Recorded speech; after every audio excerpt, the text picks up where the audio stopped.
Amén. Bien, vamos hermanos a pasar ya, sí va a ser creo el último video de esta serie ya. Vamos a ver otra manera de librarnos de toda opresión demoníaca, ¿ok? Entonces vamos a ir al primer punto. Por favor pongan su cuaderno, esta es la última parte, ya esta es la parte práctica que se tiene que hacer, hermano, para poder, hermano, ser libre de toda atadura demoníaca, ¿ok? Que sea por maldición generacional, ya sea por ataques de brujos, hechiceros, satanistas, por los mismos demonios, por el mismo diablo atacándonos. Tenemos que tomar estos puntos para poder nosotros, hermanos, ser libres de toda esa opresión. Bien, el primer punto, anote ahí, confesar. Confesar. Número 1, apunte. Confesando.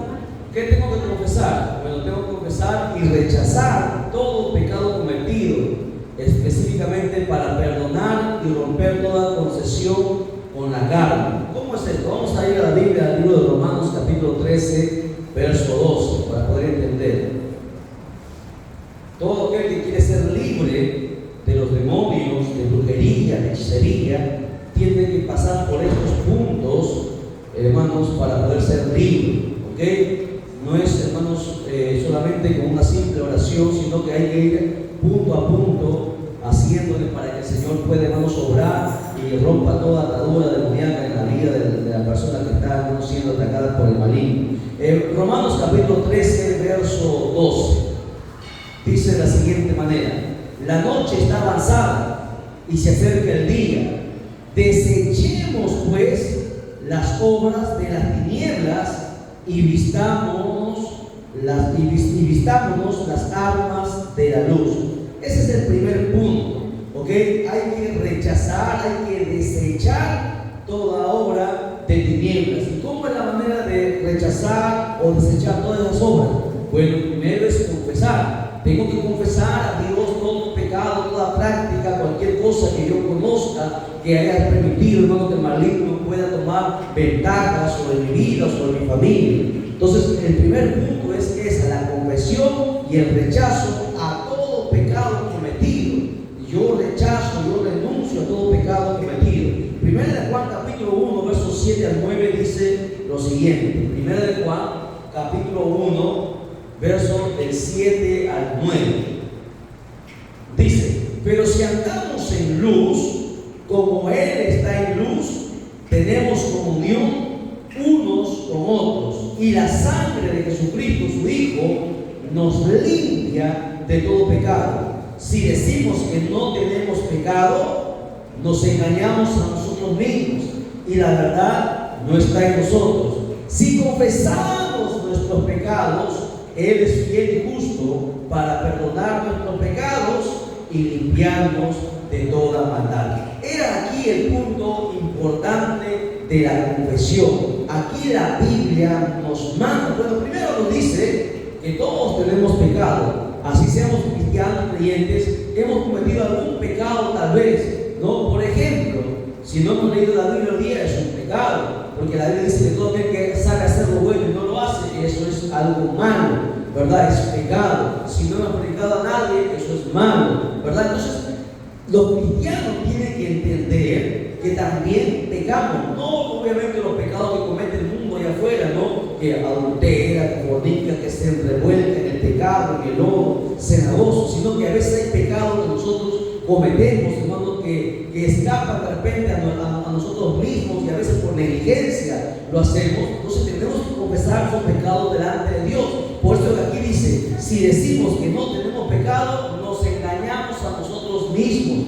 Constantemente, hermanos, siendo creyentes, a veces pecamos con la vista, con el pensamiento, con la mirada, con las palabras, hermanos, diferentes maneras de pecar. Por eso es importante que cada día vengamos al Señor y confesemos nuestros pecados, ¿ok? Y dice ahí: y si confesamos nuestros pecados, Él es fiel y justo para perdonar nuestros pecados y limpiarnos de toda maldad, de toda brujería, de toda hechicería, de todo ataque de demonios, de cualquier ataque del diablo. ¿Cuándo? Cuando confesemos, porque si no confesamos es en vano. Pueden venir 1000 pastores, llorarte, ponerte la mano, bañarte en aceite, pero nunca vas a ser libre de los ataques del diablo hasta que tú confieses.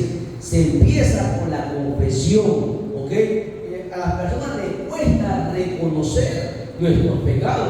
El ser humano es así, hermano, por naturaleza no quiere reconocer sus pecados, pero la Biblia nos manda a confesarlos, porque si no lo confesamos, nos vamos a meter en un gran problema. Punto número 2, la renuncia. Hay que renunciar a qué. ¿A qué yo debo renunciar? Bueno, tengo que renunciar a todos, anótelo ahí si usted no está anotando, a todos los derechos ganados por el diablo sobre nuestra vida. Porque cuando tú cometes algún pecado, el diablo gana derechos sobre tu vida. Y eso muchos cristianos no lo saben. El diablo empieza a ganar terreno. Entonces, ¿qué tengo que hacer yo? Renunciar a cada derecho que el diablo haya ganado sobre mi vida, con la firme decisión, obviamente, de no volver a dar lugar al diablo. Porque la Biblia dice, ni deis lugar al diablo. Efesios 4:27 dice así, ni deis lugar al diablo. Y el problema de los cristianos es que le damos lugar al diablo en muchas ocasiones de nuestra vida. En el trabajo, a veces con la familia, a veces en diferentes lugares. El cristiano a veces le abre las puertas al diablo y no se da cuenta. Por eso que la Biblia nos manda a renunciar a todo derecho ganado por el diablo. ¿Ok? Punto número 2. Punto número 3. Hay que resistir. ¿Cómo así? Hay que resistir y reprender a los demonios y a los espíritus inmundos para que nos dejen de qué. ¿Qué hace el demonio? El demonio oprime, el demonio enferma. Los espíritus inmundos controlan a las personas y las hacen sufrir. Eso es lo que hace el diablo, ¿no? Primero te ataca la mente, te atormenta, no te deja en paz, pone pensamientos dentro de ti para que tú no vivas en paz. Y cuando tú sientes así, que no estás en paz, que no estás tranquilo, que tienes resentimiento, que odias, que tienes celo, que tienes envidia, esos son obras de demonios que están ahí atacando tu vida o tu familia. No te dejan ser feliz, no hay paz en tu hogar, en la familia. Entonces es obra de demonios que están ahí operando, atacando, y muchos cristianos no se dan cuenta. ¿Qué tengo que hacer? Pues entonces tengo que resistir y reprender a los demonios, porque así la Biblia nos dice. Vamos a Santiago capítulo 4, verso 7. Santiago capítulo 4, verso 7. Despierten a la hermana Agustina.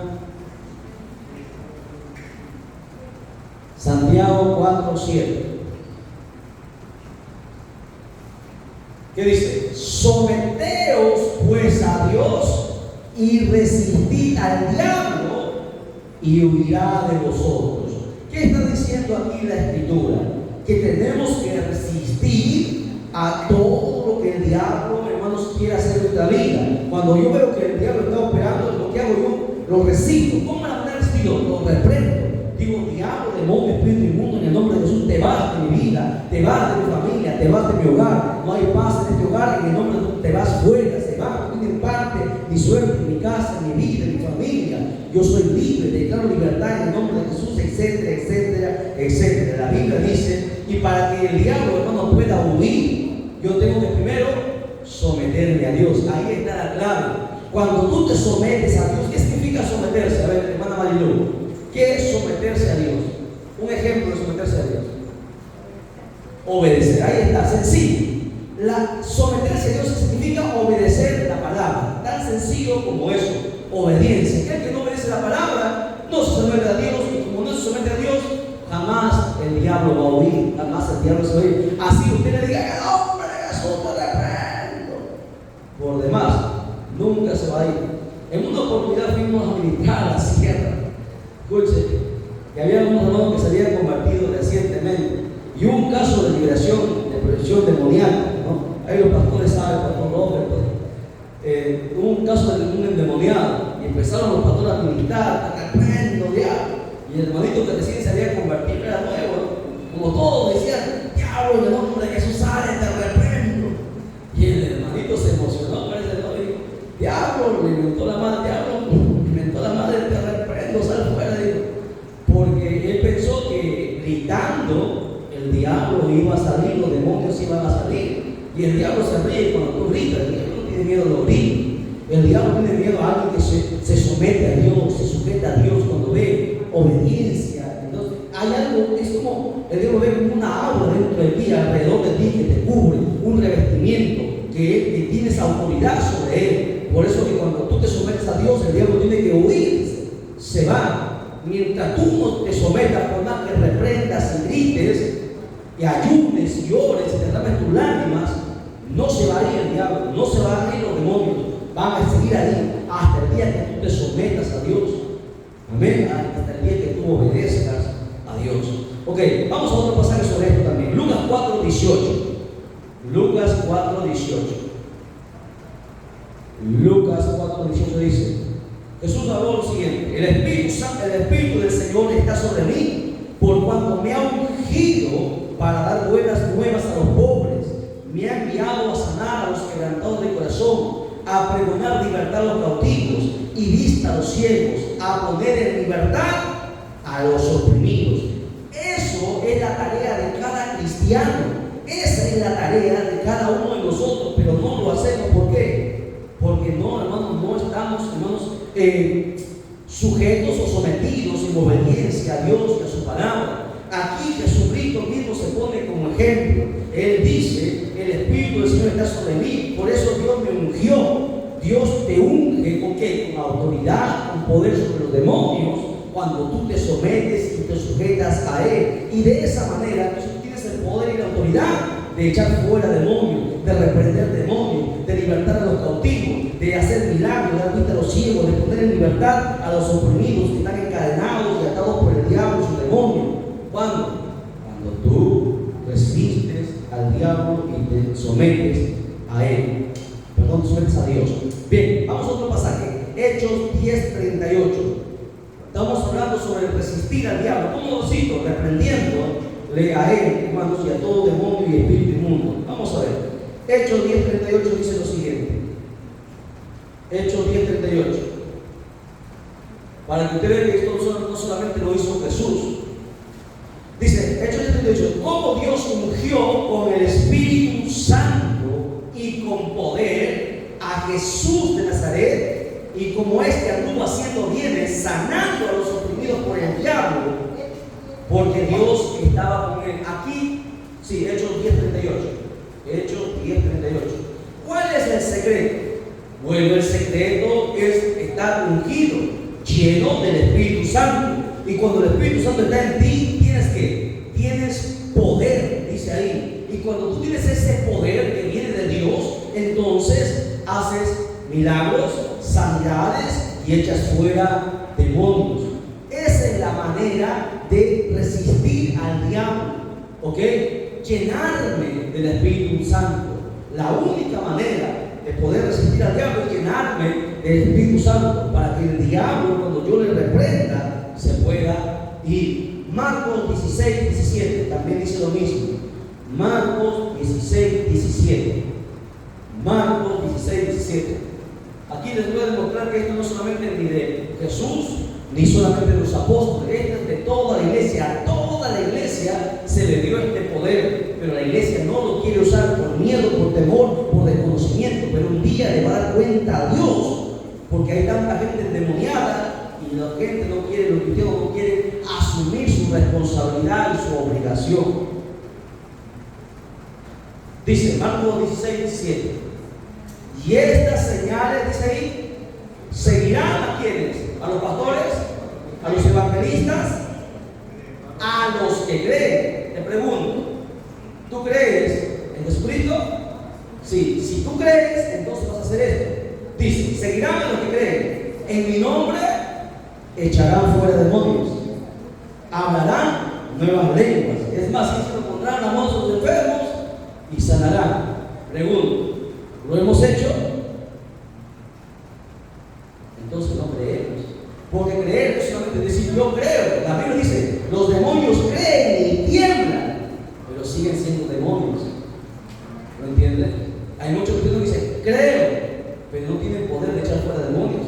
No oran, ponen las manos y nadie se sana, porque no tienen ese poder. ¿Por qué no tienen ese poder? Porque no creen. Creer es obedecer, y mucha gente no cree. La Biblia ha mandado a toda la iglesia que haga esto, que que libere a la gente atada por el diablo, pero no lo está haciendo. No está, en otras palabras, la iglesia no está resistiendo al diablo. El diablo está avanzando, los demonios están avanzando, la brujería, la hechicería está avanzando.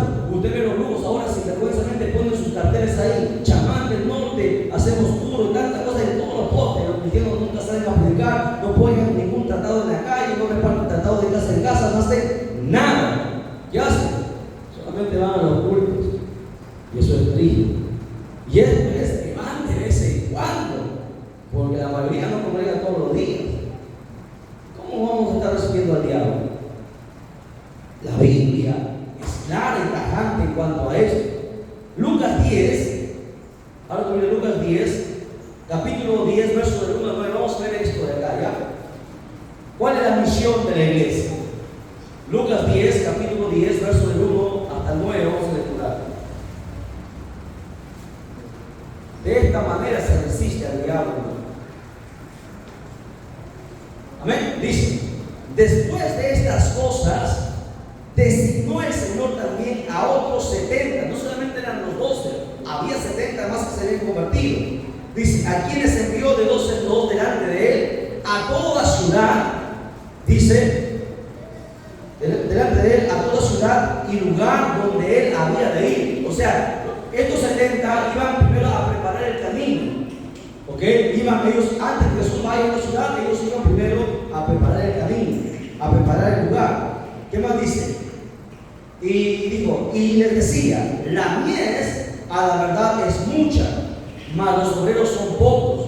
Por tanto, rogad al Señor de la mies que envíe obreros a su mies. Y he aquí yo envío como corderos en medio de lobos. No llevéis bolsa, ni alforja, ni calzado, ni a nadie saludéis por el camino. En cualquier casa donde entréis, primeramente decid: pase a esta casa. Y si hubiese allí algún hijo de paz, vuestra paz reposará sobre él, y si no, se volverá a vosotros. Posad en aquella misma casa, comiendo y bebiendo lo que os den. Porque hay gente que pide, sino que el cristiano tiene que comer lo que se le da. Pero hay algunos que no, ya han subido muy alto y ahora piden. Y eso está mal. ¿Qué más dice? Es más, cuando alguien, si alguno de ustedes algún día llegan a salir a la casa donde van, ahí estén, porque hay muchos que van de casa en casa, y eso Dios no lo ha mandado. ¿Por qué? Porque ir de casa en casa, escucha el comentario de esa casa, escucha el comentario de otra casa, escucha el comentario del otro, y luego se viene el chisme, ¿no? Y empiezan a comentar los chismes que han escuchado. Pero el siervo de Dios no va a un solo lugar y ahí queda, y ahí Dios le revela. Y mucha gente no hace eso, y ese es el problema. Muchos de la gente tienen problemas con estas partes. Ahora, ¿qué más dice? Posad en aquella misma casa, bebiendo y comiendo, porque el obrero es digno de salario. No paséis de casa en casa. Orden de Jesucristo. No os paséis de casa en casa. En cualquier ciudad donde entréis y os reciban, comer los que os ponga delante. Y hay algunos que no quieren. Sanad, acá viene el mandamiento. Y sanad a los enfermos que en ella haya. Y decidle: se ha acercado a vosotros el reino de Dios. En otras palabras, predíquenle, evangelicen, compártanle la palabra. Pero lamentablemente no se hace. Entonces vamos primero confesando, renunciando, resistiendo. Punto número 4. Entregando. ¿Qué voy a entregar? Punto número 4. Tienes que entregar toda nuestra vida bajo el control y señorío de Jesucristo. Eso es lo que el cristiano tiene que hacer. Recuerda, el apóstol Pablo dijo: ya no vivo yo, mas Cristo vive en mí. O sea, en otras palabras, ya no me mando yo solo. Yo no hago las cosas porque quiero hacer, sino porque la palabra es la que me dice, la que yo debo hacer. No me mando solo. Lo que antes hacía, ya no lo puedo hacer. Lo que el mundo hace, yo no lo puedo hacer, porque ya no me mando yo. La Biblia dice que hay que entregar toda nuestra vida bajo él. Romanos capítulo 12, versos del 1 al 2. Romanos capítulo 12, versos. Por eso que mucha gente tiene problemas con esto, porque están en la iglesia y quieren seguir haciendo lo que a ellos se les da la gana, y no se puede. Ese es el detalle. Romanos 12:1 dice: así que, hermanos, os ruego por las misericordias de Dios que presentéis vuestros cuerpos en sacrificio vivo, santo y agradable a Dios, que es vuestro culto racional. No os conforméis a este siglo, sino transformaos por medio de la renovación de vuestro entendimiento, para que comprobéis cuál sea la buena voluntad de Dios, agradable y perfecta. Aquí está clarito como el agua, hermano. ¿Ok? Aquí ya más que decir, creo que está de más. Aquí el apóstol Pablo está hablando de los deberes cristiano. Si yo soy cristiano, pues entonces tengo deberes que cumplir, tengo responsabilidades que hacer. No es que de hecho yo decir, yo soy cristiano y voy a seguir viviendo como mundano. No se puede. No se puede. Aquí la Biblia dice que tengo que entregar todo, cuerpo y alma y espíritu a Dios. Mi vida depende de Dios. Yo voy porque Dios me manda. Yo me quedo porque Dios me dice que me quede. Yo ahora no hago lo que a mí se me antoja. Jesús le dijo un día a Pedro, un día ya no podrás ir a donde tú vas. Ahora tú vas a donde quiere el viento te lleva, pero llegará el día en que ya no podrás hacer más así, porque se supone que nosotros ahora somos siervos de Dios. Ahora no hacemos lo que a nosotros nos parece, hacemos lo que Dios nos manda, tan sencillo como eso. A algunos vamos a agradar, a otros vamos a desagradar, pero lo importante es obedecer a Dios. ¿Ok? Gálatas capítulo 2, verso 20 dice lo siguiente. Gálatas 2:20. Con Cristo, el apóstol Pablo escribe, estoy juntamente crucificado, y ya no vivo yo, mas Cristo vive en mí. Y lo que ahora vivo en la carne, lo vivo en la fe del Hijo de Dios, el cual me amó y se entregó a sí mismo por mí. Este es el secreto de la entrega total a Dios. Esa es la cuarta parte o el cuarto punto que tiene que hacer toda persona que quiere ser liberado: entregar su vida a Dios. Ahora, si yo quiero hacer algo, le consulto a Dios. Primero le consulto a Dios, oro a Dios, Espíritu Santo me confirma y lo hago. Si no me dice nada, pues no lo hago. Pero los cristianos ahora hacemos lo que se nos viene en gana, ¿no? Y ese es el problema, y luego pagan las consecuencias. Aquí ya no nos mandamos nosotros solitos. Ahora Dios nos manda, nos gobierna. ¿Por qué? Porque le hemos entregado toda nuestra vida bajo el control de Él. Nuestras finanzas, nuestro matrimonio, nuestra economía, nuestro hogar, nuestro trabajo, todo lo hemos entregado en sus manos.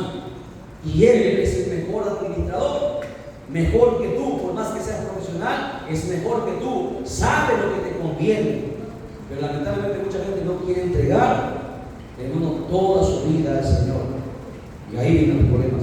Quinto o cinco, tengo que pedir que Dios llene todas las áreas de mi vida con el Espíritu Santo. El cristiano tiene varias áreas. Que Dios llene todas las áreas de mi vida: mis pensamientos, mis sentimientos, mis emociones, ¿no? Mis palabras, mi forma de actuar, mi forma de comportarme, todas las áreas de mi carácter, ¿no? Todo tengo que pedir a Dios que lo llene de su Espíritu Santo. Efesios capítulo 4, verso 23 al 24 dice lo siguiente. Ya estamos, por si acaso, en la cuarta y última vigilia. Son más de las 3 de la mañana y ya estamos terminando. Estoy avanzando lo más que puedo para terminar, hermanos, y empezar mañana con una nueva enseñanza de un nuevo año. Sí, Efesios 4, 23 al 24 dice: renovaos en el espíritu de vuestra mente y vestidos del nuevo hombre, creados según Dios en la justicia y santidad de la verdad. ¿Qué está diciendo? Que todas las áreas de mi vida sujetas al Espíritu Santo. Eso es lo que está diciendo. Todo lo estoy pidiendo que Dios lo llene. Señor, controla mi carácter, controla mi palabra, mi impulso, controla todo, mi voluntad, toma control de todas las áreas de mi vida. Eso es lo que Dios pide de cada uno de nosotros. Amén. Amén. Despierte, hermanito. Despierte por ahí la hermana que se está cayendo ya. Efesios 5:18. Efesios 5:18. Dice: no os embriaguéis con vino, en lo cual hay disolución, porque hay cristianos que hasta el día de hoy les gusta tomar vino, una copita, no hace nada. Y hay cristianos que toman hasta el clarito de la chicha. Que el Señor reprenda al diablo. Alguien tan sinvergüenza y dice: clarito, te va a hacer el infierno. Sigues así, ¿eh? ¿Tú crees que Dios te ve? ¿Tú crees que esto es juego? Aquí, hermano, las cosas son como son. La Biblia dice: ni lo mires, la copa que se bloquea en el vaso. Si Dios dice ni lo mire, le va a dejar que te lo tome. Cuidado. No, que esto no hace daño. La Biblia dice un poco de levadura leva toda la masa. ¿Lo entienden? Aquí la Biblia dice: no embriaguéis en vino, en lo cual hay pelea, contienda, discusión. Embriágate mejor del Espíritu Santo. Métete a orar, métete a ayunar, métete a vigilar, para que tú mismo repulses, deseches, te desagrade esas cosas. Eso, hermano, eso solamente se va a conseguir cuando tú te metas con Dios. No te van a decir, para el brindis. Para el brindis. El Dios no nos brinda, hermano. Nosotros somos peregrinos en esta tierra. No estamos de pasada aquí. Estamos en el mundo, pero no pertenecemos a este mundo. Y si te quieres quedar en el mundo, bueno, esa es cuestión tuya. Pero nosotros se nos ha prohibido lo que el mundo hace, nosotros no lo podemos hacer. Nos va a costar, pero no podemos hacerlo. Queremos ir con Dios, va a depender de nosotros. Bien, ahora vamos a rápidamente terminar con esta última parte, que es después de una liberación. ¿Sí? ¿Qué es lo que se debe hacer? La persona que ha sido liberada, ¿sí?, en una sesión, ¿qué es lo que se tiene que hacer? ¿Qué debería hacer? ¿Cuál es el consejo que tú tienes que darle? Por ejemplo, cuando tú vas a un hogar y tú hablas con una persona, ¿no?, y es libre, ¿qué es lo que tiene que hacer? Estos son los pasos que tiene que hacer, 11 pasos que tiene que dar. Punto número 1. Una persona que ha sido liberada de demonios, que ha salido de la brujería, de hechicería, del satanismo, o ha salido de la locura o de la epilexia, de cualquier cosa, tiene que hacer esto. Punto número 1, ser lleno del Espíritu Santo. Porque si no se llena del Espíritu Santo, igual se van a permitir a meter más demonios. Y el estado posterior de él va a ser peor que era antes. Así es escrito. Entonces, ¿qué necesita la persona que ha sido liberada? Llenarse del Espíritu Santo. Porque si no, se va a volver peor. Si antes pecaba, hacía un pecado al día, ahora va a ser 10 al día. Y esto es, porque el estado se vuelve peor, más demonios entran. La Biblia dice que entran 7 demonios peores, más fuertes, más poderosos. Mucha gente juega con esto, ¿no? El diablo no juega, mientras algunos juegan a ser cristiano, el diablo no juega. Mira, Efesios capítulo 5, verso 18 nos manda lo siguiente. Dice, Efesios 5, 18 dice: no os embriaguéis con vino, en lo cual hay disolución, antes de ser llenos, mandamiento, ser llenos del Espíritu Santo. Y aquí está hablando de la llenura, ¿ok? No solamente del sello, porque hay unos solamente que han sido sellados por el Espíritu Santo. Recuerden que el Espíritu Santo tiene 3 niveles. Primero te sella, luego te bautiza y luego te llena, te satura. Son 3 niveles y algunos solamente están en la primera, en el sello. O sea, Dios te ha sellado. El día que tú vienes a Cristo, Dios te pone un sello y está. Luego toca el bautismo, tienes que ser bautizado por el Espíritu Santo. Y más que el bautismo es la llenura, significa el fuego. Por eso que la Biblia dice, y el profeta Juan el Bautista dijo lo siguiente: viene uno después de mí, el cual yo no soy digno de desatar el calzado suyo. Él, yo lo bautizo en agua, pero él les va a bautizar en Espíritu Santo y fuego. O sea, lo separa. ¿Por qué? Porque más allá del Espíritu Santo, el último nivel es el fuego, la llenura. O sea, cuando tú vas, la unción, algunos lo llaman, la unción es la que rompe todo yugo. Cuando alguien está lleno, está con el fuego, está con la unción, a donde quiera que va, los demonios tienen que abrirse. ¿Por qué? Porque está lleno. Y eso es lo que la Biblia nos manda, que todos nosotros seamos bautizados, seamos llenos del Espíritu Santo. Por eso dice, sed, mandamiento de Dios, antes bien, sed llenos del Espíritu. Y muchos no son llenos. Nada. Hay gente que está vacía. Nada. Solamente tiene sello y se ha contentado con eso. El cristiano tiene que preocuparse porque se llene. Tú tienes que hablar lenguas. Tienes que saber discernir. Tienes que saber aprender a interpretar las lenguas. Cuando tú estás lleno, los dones están. Tú tienes ciencia, tienes palabras de sabiduría. El cristiano con todas esas cosas, hermano, se para frente del diablo y no le tiene miedo, le enfrenta. Pero el cristiano que no está lleno, huye, se va para atrás. ¿Entiendes? Por eso que la Biblia aquí nos manda ser llenos del Espíritu Santo. Santo. Vamos a pasar un pasaje para que tú veas el mandamiento de Dios. ¿Ya? Primera de Juan, capítulo 4, verso 4. Primera de Juan 4, 4. ¿Está por ahí la hermana Estefanía? Ahí está. La hermana Teresa. Ahí está. Levanta la patita. Muy bien. Hermano Torres, ahí está. No le he visto pestañear. Muy bien. Hermano Gildo, Dios lo bendiga. Estamos bien, estamos bien. Dice, primera de Juan 4, 4. Hijitos, vosotros sois de Dios y habéis vencido, porque mayor es el que está en vosotros que el que está en el mundo. ¿Quién es ese que está en nosotros? El Espíritu Santo.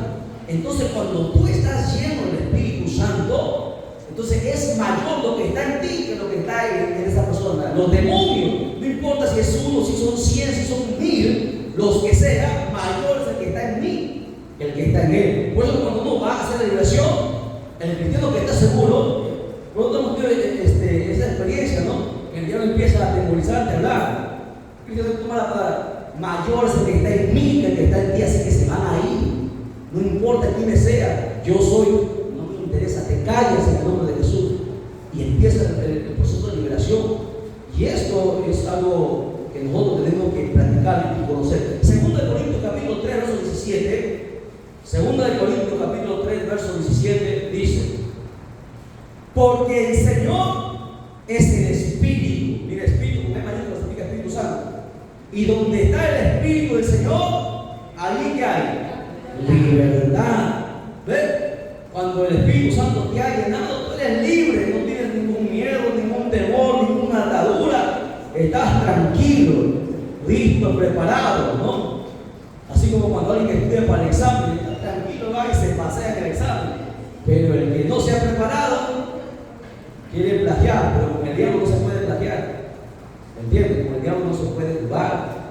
Tú al diablo no le vas a palabrear. El diablo sabe quién tiene poder y quién no tiene poder. Así de sencillo.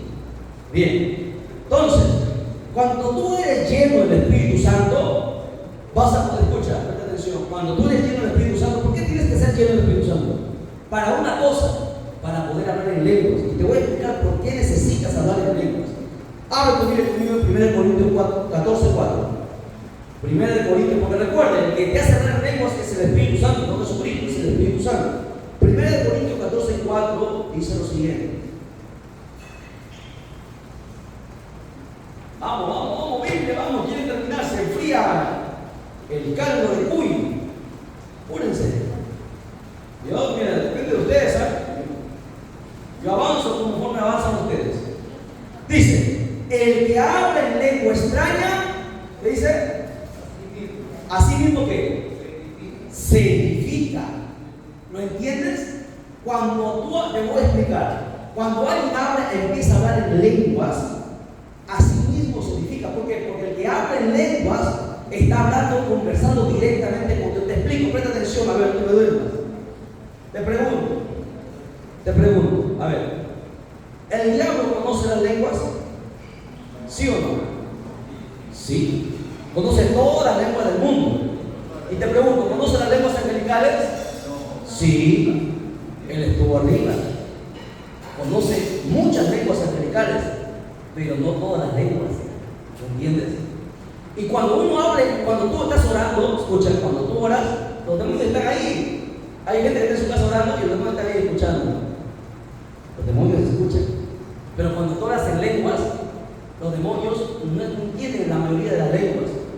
Hay un montón de lenguas angelicales, hay lenguas de poder. Yo no voy a ser más adelante, me voy a contar lenguas de eso. Hay diferentes tipos de lenguas angelicales, no lenguas terrenales, lenguas angelicales, lenguas de jerarquía, lenguas de poder. Las lenguas queman a los demonios. ¿Ok? Ahora, ¿qué pasa? Cuando uno habla en lenguas, ese idioma es un idioma que, hermano, va directamente con Dios. A veces los mismos ángeles, hay lenguas que ni los mismos ángeles lo saben, porque es una comunicación directa con Dios. Por eso que dice el apóstol Pablo aquí, que el que habla en lengua extraña a sí mismo se edifica. ¿Por qué? Porque el que está conversando con Dios, Dios lo llena, lo satura, lo bendice, ¿me entiendes? Lo hace avanzar, lo hace crecer, sana su vida, lo anima, lo restaura, lo fortalece. Por eso que el que habla en lenguas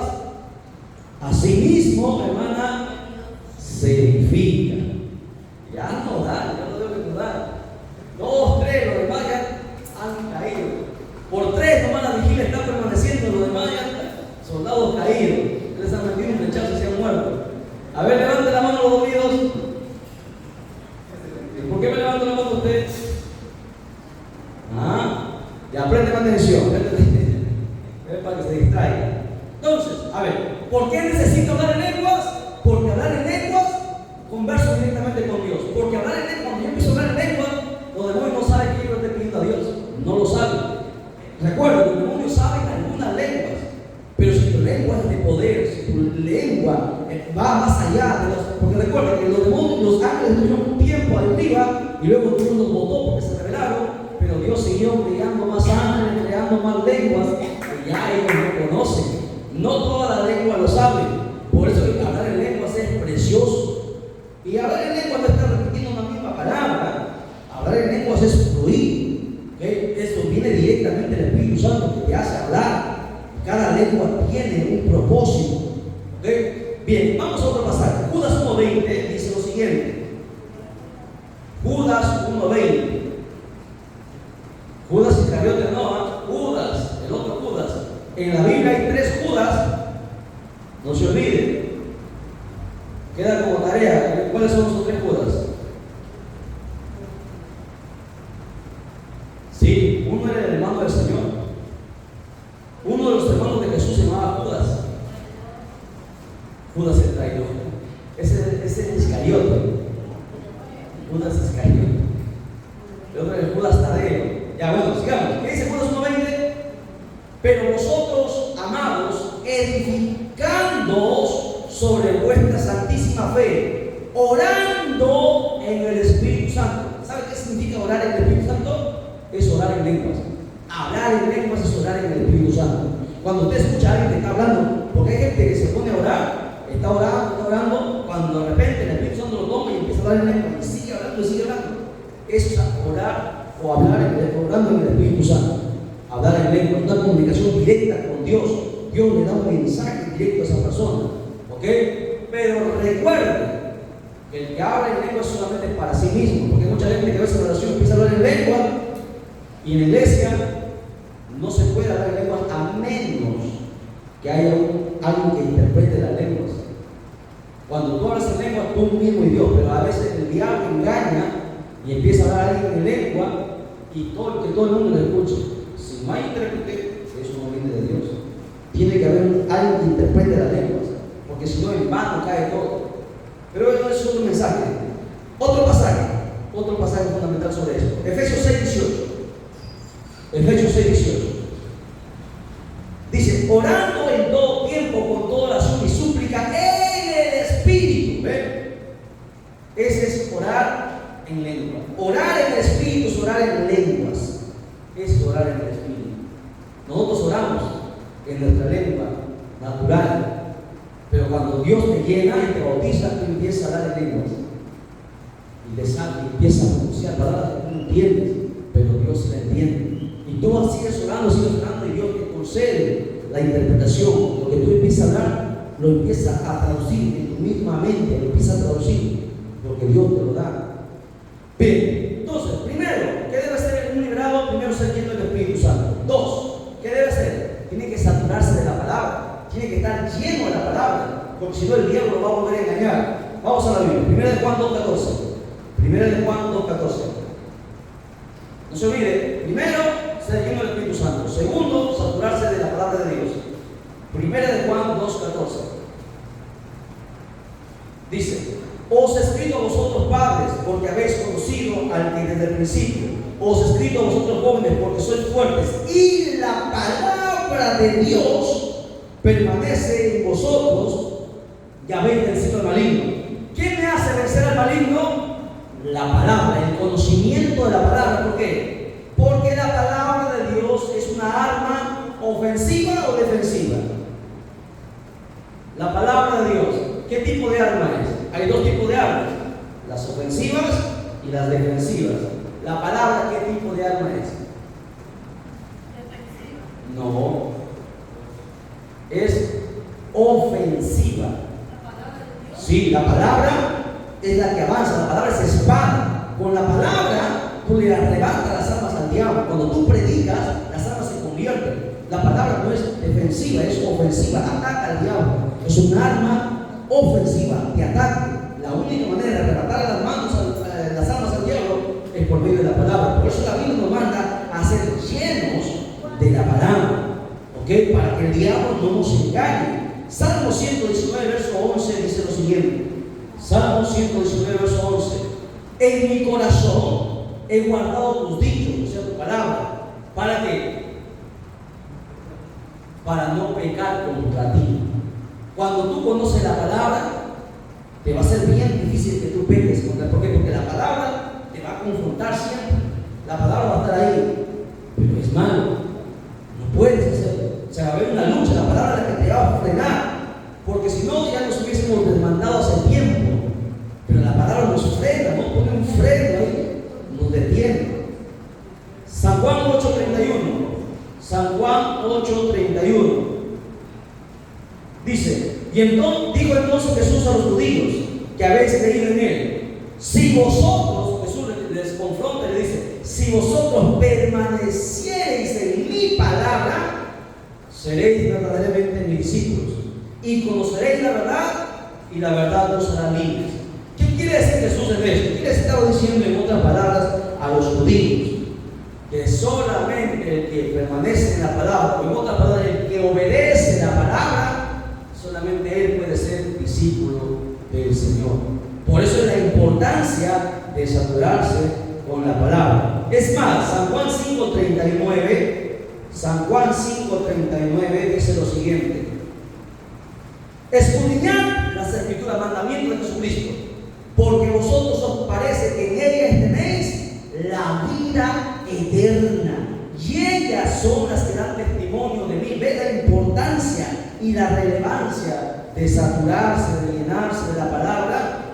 En ella está la vida eterna, porque la palabra está viva, y cada vez que tú la lees, tú te avivas más, te llenas más, tu espíritu empieza a crecer. Es la palabra. Entonces, 2 puntos: ser lleno del Espíritu Santo y saturarse de la palabra. Tercero, vivir en santidad, como ya hemos estado mencionando.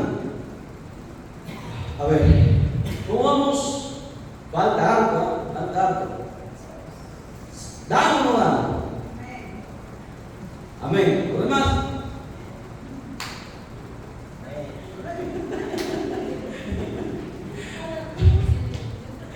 Falta algo. Bueno, voy a dar los textos para los que estén en casa, ¿ya? A ver, vivir en santidad. 1 Juan 5:18. Yo lo leo rapidísimo nada más. Dice, sabemos que todo aquel que ha nacido de Dios no practica el pecado, pues aquel que fue engendrado por Dios le guarda y el maligno no le toca. Eso es vivir en santidad. Vivir en santidad no es tener falda larga, como le dije, no es corbata larga. Vivir en santidad no es venir al mes, es una santidad. Santidad va más allá de lo siguiente. Vamos a ver qué es santidad. Santiago 1:27 dice, escuchen, Santiago 1:27 dice, la religión pura y sin mácula delante de Dios, el Padre, es esta es la verdadera religión: visitar a los huérfanos y a las viudas en sus tribulaciones y guardarse sin mancha del mundo. O sea, no pecar. Eso es santidad. ¿Qué es santidad? No pecar, guardarse de la contaminación y la mancha del mundo. Judas 1:1 dice lo siguiente: Judas, siervo de Jesucristo y hermano de Jacobo, a los llamados, santificados en Dios Padre y guardados en Jesucristo, a los llamados santificados de Dios. La Biblia nos manda a santificarnos. 2 Corintios 7:1 también dice lo mismo. ¿Está notando, no? 2 Corintios 7:1, San Juan 5:14 y Lucas 1 del 74 al 75 también habla sobre la santidad. Repito, a ver, vivir en santidad. 1 Juan 5:18, Santiago 1:27, Judas 1:1, 2 Corintios 7:1, Juan 5:14 y Lucas 1:74 al 75. Ya hemos hablado también de santidad, no quiero repetir lo mismo. 4. ¿Qué tiene que hacer? Separarse del mundo. 4. Separarse del mundo. ¿Por qué? Bueno, porque la Biblia dice en Santiago 4:4, o almas adúlteras, ¿no sabéis que la amistad del mundo es enemistad contra Dios? Cualquiera pues que quiera ser amigo del mundo se constituye enemigo de Dios. Y aquí mató a todo el mundo, a todos los cristianos que tienen, hermanos, contacto con todo lo que el mundo ofrece. Y aquí viene un gran problema. A mucha gente le va a costar separarse del mundo. No es fácil. Vas a tener que dejar amistades, vas a tener que dejar costumbres, ¿no? Por ejemplo, a muchos cristianos se les hace difícil dejar la Navidad, la costumbre, porque todo el mundo está en eso y también se siente un poco mal. Entiendo que los hermanos están ahí, disculpando la palabra, jugando por lo de la Navidad, que todavía tienen el mundo de él. No se les hace fácil dejar las cosas del mundo. Pero aquí dice, cualquiera que se hace amigo del mundo se constituye enemigo de Dios. Y no importa quién tú seas, sea que tengas cargo en la iglesia, si tú te haces amigo del mundo, te haces enemigo de Dios. Hay mucha gente que no quiere dejar sus amistades mundanas. Las amistades mundanas nos llevan al mundo. Y mucha gente no quiere dejar sus amistades. O sea, ama más a sus amistades que a Dios. Cuando Dios le prohíbe esas amistades mundanas. Y ese es un gran problema, ¿no? Por eso mucha gente se va a quedar en aquel día. Bien, 1 de Juan, capítulo 2, versos 15 al 17, dice lo siguiente. Hablando del mundo, dice: mira, te voy a mostrar varios pasajes que Dios te ordena, te exige y te prohíbe tener contacto con lo que es el mundo.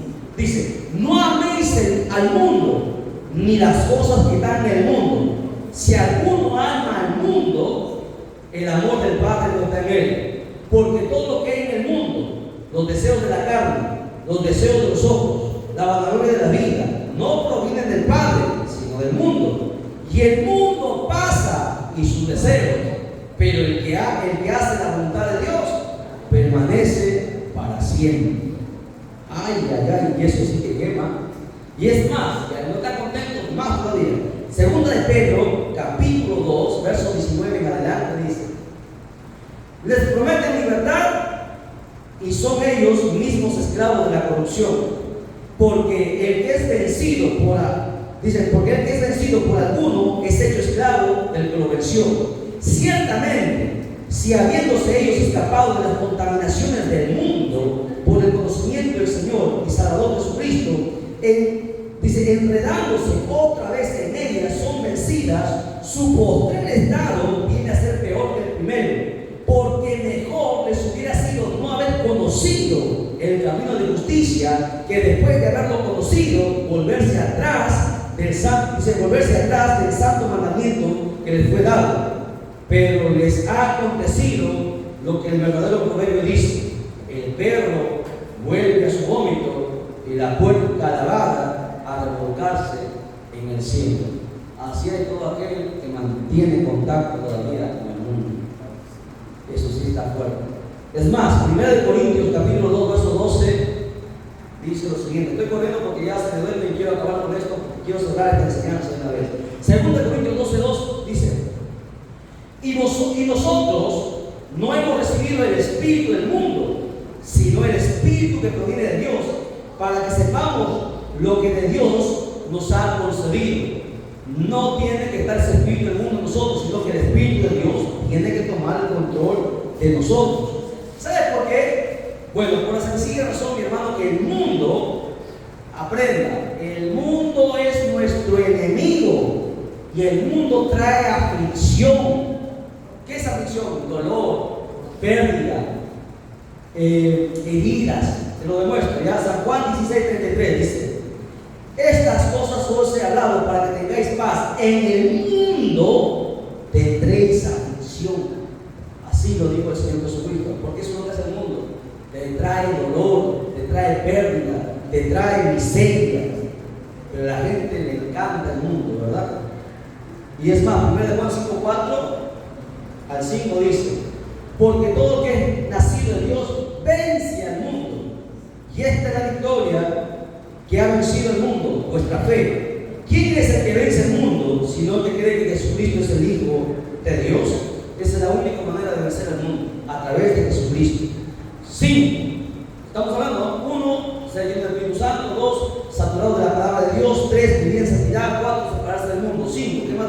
persona? Someterse a Dios. Someterse a Dios. Santiago 4:7 dice: someteos pues a Dios y resistir al diablo y huirá de vosotros. Romanos 12, del 1 al 2, dice lo siguiente: así que, hermanos, ruego por la misericordia de Dios que presentéis vuestros cuerpos en sacrificio vivo, santo y agradable a Dios, que es vuestro culto racional. Romanos 6, 13 al 19 dice también: ni tampoco presentéis vuestros miembros al pecado como instrumento de iniquidad, sino presentaos vosotros mismos a Dios como vivos de entre los muertos, vuestros miembros a Dios como instrumento de justicia. Que tus ojos sean para hacer lo correcto, que tu boca sea para hablar lo correcto, que tus manos hagan lo correcto, que tu pensamiento, que tu mente haga lo correcto, hasta tus emociones, todo esté gobernado por Dios. 6. Mantenerse en comunión con Dios y su iglesia. Esto es importante, esto se lo voy a detallar, ¿ya? Mantenerse en comunión con Dios. Vamos a ir a la Biblia. Primera de Juan 1:3. Primera de Juan. Para que usted entienda la importancia de congregar, como les dije. Dice: lo que hemos visto y oído, esto os anunciamos, para que tengáis vosotros, para que también vosotros tengáis comunión con nosotros, y nuestra comunión verdaderamente es con el Padre y con el Hijo Jesucristo. Aquí está hablando el apóstol Juan sobre la comunión. ¿Y dónde tenemos comunión? Aquí en la iglesia. ¿Qué es comunión? Contacto. ¿Ve? Eso es comunión, conversar. Por eso que la iglesia no es una religión, una secta. Aquí venimos, nos preocupamos cuando alguien tiene una enfermedad, nos menciona, oramos por él, lo ministramos y le damos la palabra, ¿no? Y luego al final nos despedimos, nos preguntamos, porque somos esa iglesia, una familia, donde todo el mundo tiene que ayudarse. Y eso hace la comunión, y la Biblia manda sobre eso, mantenerse en comunión. Es más, Hebreos 10:25 dice lo siguiente: no dejando de congregar, como algunos tienen por costumbre, sino que exhortándonos, y tanto más cuando aquel día se acerca. Dios manda no dejar de congregar, hermano. Y ahí está el secreto. Primera de Juan, capítulo 1, versos 5 al 7 dice: este es el mensaje que hemos oído de él, que os anunciamos: Dios es luz y no hay tiniebla, ninguna tiniebla en él. Si decimos que tenemos comunión con él y andamos en tiniebla, mentimos y no practicamos la verdad. Pero si andamos en luz, escuche, como él está en luz, tenemos comunión los unos con los otros, y la sangre de Jesucristo su Hijo nos limpia de todo pecado. Aquí la importancia de la comunión. La comunión unos con otros, que Dios lo manda y demanda en su palabra. Punto número 7. Estamos terminando, hermanos. Dar testimonio. Y cuando yo digo estamos terminando, más o menos una hora, calculo. Estamos terminando. Dar testimonio. La hermana le dice: no, ya no más. Ay, hermano. Bien. Punto número 7. Dar testimonio. Eso lo estoy en casa. Ya, Salmos 107, verso 2. Salmos 107, verso 2, Apocalipsis 12:11. Dar testimonio. 8. Ofrecer alabanza. Salmo 142:7, Lucas 13:13, Salmo 50:15 y Salmo 22:3. Repito. 8. Ofrecer alabanza. Salmo 142:7. ¿Ya? Lucas 13:13. Lucas 13:13. Salmo 50:15. Salmo 22:3. Salmo 22:3. Yo ya no les leo porque ya por demás ya están hechos, ya están en otra. La hermana tenga Apocalipsis, estamos en sábado y tenga Apocalipsis. Ya, otro, vamos a ver. Ofrecer alabanza, eso estamos a ofrecer alabanza. 9. Brindar servicio. Yo detallé un punto. La importancia de servir, ¿ok? Si tú aprendas este texto que el Señor nos enseñó: aquel que no vive para servir, no sirve para vivir. Repito, aquel que no vive para servir, no sirve para vivir. Nosotros somos siervos, escuche, siervos. ¿Y qué hace un siervo? Sirve. Estamos para servir a los demás, no para ser servidos. Jesucristo dijo: yo no vine a ser servido, sino para servir. Aquí todos tenemos que servir. Pero Hay gente que lo mandan a hacer limpieza y no quiere, se molesta. ¿Qué clase de servicio? Y tenemos que servir unos a los otros, ayudar, entre tanto que podamos ayudarnos unos a los otros. Textos para casa. Lucas 4, 38 al 39. Lucas 4, 38 al 39 habla sobre el servicio. Lucas 1, 74. Acá hay dos tipos de servicio. Hay un servicio que se hace a Dios y un servicio al prójimo. Hay dos tipos de servicio. El servicio a Dios, Lucas 1, 74. Primera de Pedro 2, 16. Primera de Pedro 2, 16 porque se acabó.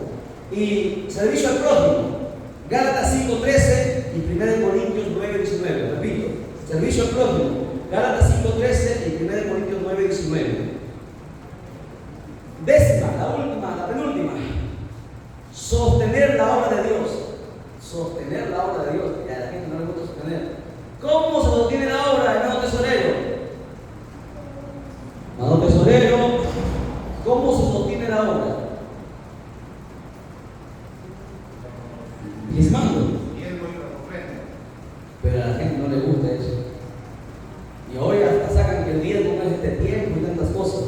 Pero aquí la Biblia nos manda a sostener la obra. Lucas 8:2, Malaquías 3, del 10 al 11.